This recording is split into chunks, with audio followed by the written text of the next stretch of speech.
boo getting older. Right. Umi and I closer than we ever been. She taking medicine, I can't do no settling. Nah, I got an opportunity to touch it. Ball in my hands, I just gotta hit the bucket. Switch. Yeah, life's a fight, 86 on Mike, but they can't tell me. What's up, y'all? It's your boy Fresh the Legend. We're at the Live to Be Legendary podcast. Today we have two special guests. We have a great artist and a manager. We have an artist out of Trenton, doing his thing in Trenton, but we also support him here in Philadelphia. Real person, real lyrical. I call him the Evolve Big. He could take you from the projects to the mayor. He's somebody where he's from, he's somebody here. And his manager, pioneer in the hip hop game, been doing his thing for a very long time. Manager, producer, he's here. Good up y'all for BIGOOH and Ace McClowd. Yeah, so we got BIGOOH and Ace McClowd here. I'm very happy that y'all came through. I want to ask you, so get right into it. You being from Trenton, that's in between two powerful cities, New York and Philly. How did that affect your hip hop approach and how you do your music and how you are being in between those two cities? Coming up in Trenton is Central Jersey. A lot of people confuse it with South Jersey, but it's Central Jersey. So we right in between New York, we right in between Philadelphia, so we take from both of them. Our market though in the music industry is Philadelphia. So when the record labels look at us or they look at the demographic that we in, they associate us with Philly. So when we go to the record labels, they're like, where you from? Trenton, Jersey, you from Philly. They automatically put you with the market that you're the bigger market that you're closest to. So we don't have any radio stations in Jersey. So being in Trenton, I had to come into Philadelphia and cut through to get my name up, one, and to get the attention of the radio, Cosmic Cast, and so on and so forth. So that was my plan, 08, 09, to kind of conquer the Philadelphia market. You know what I mean? So I always felt like you come into the market with the strongest acts, everybody under them gonna fall in line. So at that time, I came into Philadelphia with a record called New Sneakers. I remixed it, got Gil, shot to Gil. New sneakers, I'm in. New sneakers, I'm in. New sneakers, I can't let a day go by. Not a day without being fly. Every day I stay fly, fresh pair of new sneakers. Gil plugged in with Kev. The next day I did a record with Meek. After that was a domino effect. And what that record was called? The record with Gil was called New Sneakers, produced by my man Firstborn from Connecticut. The record with Meek was called Trenton to Philly, produced by my man from Hellfire. So what I like about how you conquered like Philly, Jersey, and New York. What's the difference between the three cities to you? The universal language is the love for the music. Everybody that's got their own personal slangs and approaches and how they do things. You know, that differentiates from location to location. But the common denominator is the love for the music, and is that language that we speak that appeals to everybody coming from the space we coming from. I think that's what resonated for me, to move around Philly, New York, LA, wherever, just being able to press play and people identify with everything I'm talking about. You know what I mean? Oh, that's heavy. Ace, how do you feel like Philly hip hop is doing and our influence that we're having on the tri-state area? We've been influencing the tri-state area for a long time. You know, Philly be the home of the spitters, you know, so when it comes to lyricism or anything of that nature, you know, that's our influence right there. That's our, fingerprints on it right there, as far as I'm concerned. And right now, I just feel like it's continuing the flow. I would just want to see more originality, you know what I mean? A lot more originality on our scene, you know what I mean? So, but we influenced the game. We've been influencing the game since the beginning of time. We the second city of hip hop. You know, a lot of people don't know that or realize that, but Philly is the second city of hip hop. And the first is New York, correct? Yeah, so the Bronx, yeah, you know what I mean? Hip hop started out in the Bronx, so yeah. you know, well, we the second city of hip hop. That's heavy. And we carrying it because we always right there with them. It's funny to say originality because I feel like that's how your flow is. Like you have unique. I was blessed to go to BIGOOH's when his listeners party he had at Milk Boy, and I got to hear Building 9, and every sound had its own unique like sound to it. Every song has its own unique sound to it. So where do you think your originality came from in your pen to just really be yourself and have your own unique sound and tell your story. Tell your story is. I think the key in everything you said was just being yourself. I just approached the records. I've been recording for so long and doing music for so long that I'm just naturally me. So it was important for me with this project to bring people to my city. Ace been coming out there for 10 plus years. Ace know how we carried out there, you know? But I'm never going to get amongst a group and say, I'm him, where I'm from. I'm da-da-da-da-da. No, I'm just telling you, yo, it'll be the minute, come out to Trenton with me. And you're going to see how we carried and how we move and the love we get because we give love. You understand what I'm saying? So I think for me, going in the booth, I'm just always me. How I talk, my approach, what I'm thinking at the time. When we conversate, the conversation gonna reflect the music gonna reflect the conversation because it's me. I ain't doing no frauding. I ain't acting like nothing that I ain't. I'm giving you the good times, the bad times, the ugly times. I'm giving you my flaws and everything, my most vulnerable moments. I'm telling you about my nephew who just passed. You know what I'm saying? I put myself in the most vulnerable stages because it's relatable to everybody, every walk of life. Everything ain't about the trap. You feel what I'm saying? So the struggle, one thing we all got in common in life, no matter where we at in life, up, down, in between, streets, college educated, whatever, is that we all gonna die, we all gonna lose people we love. You understand what I'm saying? That's one thing we all got in common. No matter what religion, who we pray to, what we believe in, we all gonna come into this earth and we all gonna leave here and we all gonna lose people we love while we here. Right. You understand what I'm saying? So that's a connection I got just through my music that people gonna relate to, you know what I mean? So let's show Trenton some love, dude. So do you think that Trenton get the respect deserved in the hip hop? Nah, absolutely not. No. Tell us why. Because we haven't had a voice in maybe 20 plus years on a major label scale. The last voice we had in a major rap scene was Poor Righteous Teachers. You know what I mean? Shout to them, and they legendary hip hop artists. For those that don't know, do your homework. You know what I mean? On PRT, they from Trenton. You know what I mean? And they waved the flag for the city on a nationwide scale. Now we've had artists that have been signed since then, but I'm saying the impact, like when you speak of these guys, our favorite rappers hold these guys in high regard. You know what I'm saying? I seen Eminem give a Grammy speech where he was shouting out wise, intelligent, and PRT. So a lot of people hold these guys in high regard. They're legends, and they from Trenton, and they did like their most famous video was on the Trenton Makes the World Takes Bridge called Rock This Honky Joint. But we talking about 30 years ago. So much has transpired and happened in that window. And like I said, we've had acts that done waved the flag since then, but now on a nationwide level. You know what I mean? So I feel like for me, they never seen this before, right? Me coming from Trenton, coming into a market like Philadelphia, which Philadelphia is one of the biggest markets in music, and getting embraced like this. You know what I mean? It's embraced everywhere. So, I've seen it. So it's like, but I'm always repping where I'm from. So I just Thanks. give my city a voice and give my people a voice. You know what I mean? And I think through me, you know, humbly, they get to come to the city like Beans bring us to South Philly, like Nas bring us to Queensbridge. I bring people to Trenton via the music, and then you're able to meet other artists. That's, you know, the other artists get the benefit off the fruits of the labor. I heard you about to bring Ross here. Yeah, Black Friday. Yeah, Black Friday. We got RICKROSS coming to Cooper's all black party. Shout to Cosmic Kev. Shout to West Will, Bark the Ripper. And yeah, man, just trying to do things. You know, I was talking to my man Vinny from Naughty by Nature, right, a couple years ago. Him and my man Soup. Soup was a big promoter up North Jersey. And Vinny told me, he said, oh, you got all the resources. He said, now you got to bring your relationships to your city, make money off of them, and reinvest into your music career. He said, because ain't nobody coming to help you, bro. That's just the reality of it. You know what I'm saying? So he said, you got $1 million phone. Now you got to make the millions. You know what I mean? So. Heavy. Hey, so what made you want to go to Jersey and Trenton, more specifically being from Philly? You're from Philly, correct? Yeah, well, yeah, I'm from Germantown. You from G-Town, all right, bet. Yeah, absolutely, yeah. I mean, it wasn't about going to Trenton. You know, let me say that, because he don't like people How to does that say mean Jersey.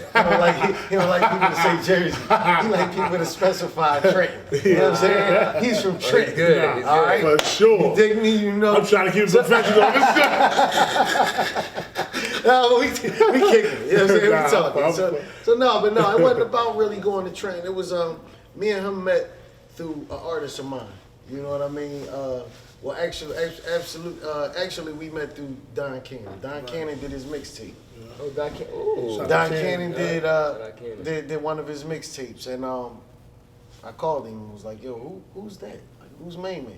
And he was like, that's BIGOOH. He was like, you know, he from Trenton.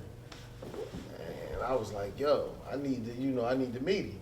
You know, one of my slogans is I only co-sign that official. So, I mean, at the end of the day, when I hear it, I trust my ear over a lot of people's ears. You know what I mean? Like, I trust my ear. And when I heard it, I was just like, I got a meeting. So we linked. Long story short, we linked. And I mean, for real, bro, it's been like this ever since. Like, we met and we've been tight ever since. Like, real recognize real, you know? And not to be cliche-ish, but, you know, real recognize real. And, you know, that's been family. But we can't skip over that, the fact He that... introduced me to Wallstreet. Yeah. That's how me and Wallstreet did Twin Towers. So I did a tape called God First All I See Is the Money with Cannon. I was at a show that Ace was at, somewhere in Philly, and I was passing them joints out. Right. I gave Ace one. And Ace called Cannon, and that's how me and Ace linked. And I was doing an in-store for the project with No Frills off South Street. And Ace came and brought Wallstreet with him, God bless his soul. God bless his soul, Jimmy Wallstreet. And he brought Wallstreet with him, right? And this is what I be telling younger artists about being humble. I was in my act, because I had me an in-store. I was doing a lot of press. This was my first, I was feeling myself, I ain't gonna hold you. So Ace come to the in-store, he got Wallstreet with him. I don't know Wallstreet from Can of Paint. So Ace pulled me to the side and said, "Y'all want to introduce you to my man, he rap." I'm like, Ace, man, I ain't for that shit right now, bro. I don't want to hear about no rap shit, no niggas rapping right now. So Ace tapped me. Ace must have seen I was in my bag. Ace said, "Nah, he wanted us." And it was just certain, I remember that shit. That shit gave me the chills. He was saying it. The way he said that shit, like, it was like, I just humbled myself immediately when he said it, and I was like, all right. He one of us. He one of us. So it's like the vibes. Me like and Jim met. Vibes. He introduced me to Jim. So now we're talking. So I'm still recording that little off-brand studios at this time. I haven't really never been in a big studio up here. In Atlanta I was signed in Atlanta, that's another story. So Jim talking that, yeah, after this we going to Dre and Vidal spot, I sat up in the chair, so we're going where? I'm already know who Dre and Vidal is. He like, yeah, we going to Dre and Vidal spot. From that point on, he had my ear, because I'm like, oh, Main Man really in the loop. But that was and that was probably over 10 years ago, probably like 13, 14 years ago. That was about 15 years ago. Yeah, you feel what I'm saying? And we've been locked in ever since. I tell people all the time, like, it's deeper than rap, bro. It's like Ace really family, bro. Ace come around the way. Jim used to come around my way. Kick it, like, it ain't even, the music is that much easier when the real relationship is there. You know what I mean? So, come on, this is Ace McClowd, y'all. Right. So, yes. Generation Now, Drama, Cannon. How did you meet those guys? Well, how you know those guys? Shit with them? Well, I went to middle school with Drama. Wow. Like, I known Drama since middle school, since 7th grade. So, you know, fast forward, we wound up in Atlanta together. You know, in college. I went to Morehouse, he went to Clark. So, also a mutual friend of ours, DJ Sense, he was part of the squad too. I grew up with Sense as well. He was from Dogtown. He from Dogtown, I'm from Germantown. Like, what's Dogtown? Dogtown is like, you know what I mean? It's uptown, but it's like anywhere from, I guess, you know, you would say like Chew and Upsall. Oh, wow. Going up, yeah, you know, back that way. You know what I mean? I'm South Philly. Yeah, okay, but yeah, like, you know, since we all wound up down in school together. Cannon came down a year after us. So, you know, I met Cannon in the dorms, you know what I mean, producing and DJing through Drum and Sense. And basically that's how we all met. That's how we all met up in Atlanta and created, you know, what we created. You know, we was down there. It's a long story, you know what I mean? So, but as far as like how things manifested, but you know, it's like kind of sort of that. We was the young guys down there making noise in college. You know how it is, and we went our separate ways, and you know, created the affiliates. Ooh, and Drama's always saying that affiliates. Tell us what is that? Affiliates is the DJ coalition, a DJ crew, a crew of us all that that I came up with. Oh, so you're part of the affiliates? Yeah, I'm a co-founder of the affiliates. I know that. Yeah, like, it started off as an idea, that I had a song, because I used to rap. So I had a song called Affiliated. So basically, I just took that and was like, yo, man, we should call ourselves the affiliates. You know what I mean? Because we affiliated. Trying to see that every time he... Yeah, we connected like a row home. So, it's like, why not, come up with that? So, and then the way we spelled it, it was APHILL. You know what I mean? IATES. You know what I mean? Affiliates. Like, so that's where it's like A-Town by way of Philly, but we still affiliated. You know what I'm saying? That was my whole idea with it. So it was just like, and they was like, yo, we with it. That's fire. And ever since then, history has been made. So you went from that, and then, I don't know that part about you. I'm learning. But I was around using the $3 and stuff like that. Yeah. That's the part I seen. So we got the mixtape scene for a minute. Yeah. I came home, when I came home around like 02. In between like 02 and 04, I was transitioning back home. Like, so I finally came back home around 04, and that's when the run took place. But even prior to that, I was working. Like I said, we was a DJ crew, so like the whole thing with Gangsta Grills even, you know what I mean? Like I was there for the birth of Gangsta Grills. Wow. And actually played. So you was around Jeezy? I mean, yeah, I was around all those guys. Like Coach K used to come to the crib and used to bring Jeezy to the crib. Before his name was even Young Jeezy, his name was Lil J. Yeah, and Coach K, shout out to Coach K, Coach K from QC. Yeah. So Coach was bringing artists through because we was doing everybody's mixtapes. You know what I mean? So that was the thing back then. Everybody wanted a tape done.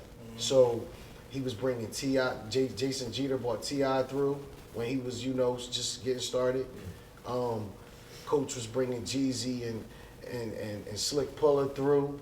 Like he had Slick Puller, that was his artist too. And yeah, so, that was the whole thing with it. Like I came home, due to certain circumstances, you know what I mean? So I had to come home, and when I came home, I was like, man, I ain't gonna just sit on my hands, I'm just gonna keep the shit going the way it's been going, but I'm gonna put on for the city because we had the South in the headlock with the Gangsta Grills and everything like that. So I said, damn, let me bring the brand home. You know what I mean? So that's where I birthed like the affiliates North, kind of, sort of. And that's when I made my run. And it started with, I did my first tape that I ever did by myself was Philadelphia Ego by Sandman. Shout out Sandman. Yeah, shout out Sandman, you know what I mean? And that it hit so hard at that time. It was an instant classic. And then it was like, it was like serving dope. You know what I mean? At that point, because now, the brand was carrying it. And then, like I said, I pride myself on my music. The way I do tapes, it's like the flow of the tape, how songs come after the next one, and how to blend it, and you know what I mean, the cohesiveness of the tape. I was always taught to start it strong, start it here, try to elevate more, let it climax, and then come down, but never go all the way down and just smooth out. You know what I mean? At a certain level. If you listen to my tapes, that's how they were put together. So I came home and people wanted their sauce. For a long time, people didn't even know I was from Philly. Yeah. Atlanta. Like, yeah, they thought I was from Atlanta.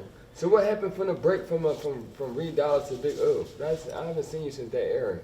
I just started seeing you back in the scene. That could be. No. That's a valid question. Because I kind of, being the Reed Dollars, the E-Ness, and working with all the artists and doing the mixtape thing, you remember the mixtape thing came to an end. Because of streaming. Yeah, because of the streaming and all of that, and the RIAA came down on the mixtape game. So it kind of put a damper on that, but at the same time, it was like I was in artist mode. Let me say this, all right? And this is no disrespect to no artist, right? because, you know, being creative is being creative. You gotta express yourself. And at that point, I was in artist mode. But then I started to see like, it ain't a lot of money on this artist side, so let me go to the dark side, which is the management, the executive producers, all of that. That's the dark side to me. You know, I hate to say it, but it is, because those are the guys that eat. So I put myself on that side. All the while, I always managed artists and had artists running with me, but I focused more on that instead of me being in the limelight and focused on the back end.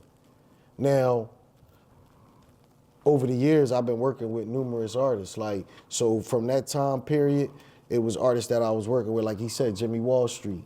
Like, when I was working with Wallstreet, like, Twin Towers was one of the last mixtapes that we did because that was the end of that era. So when that happened, we was fishing for deals.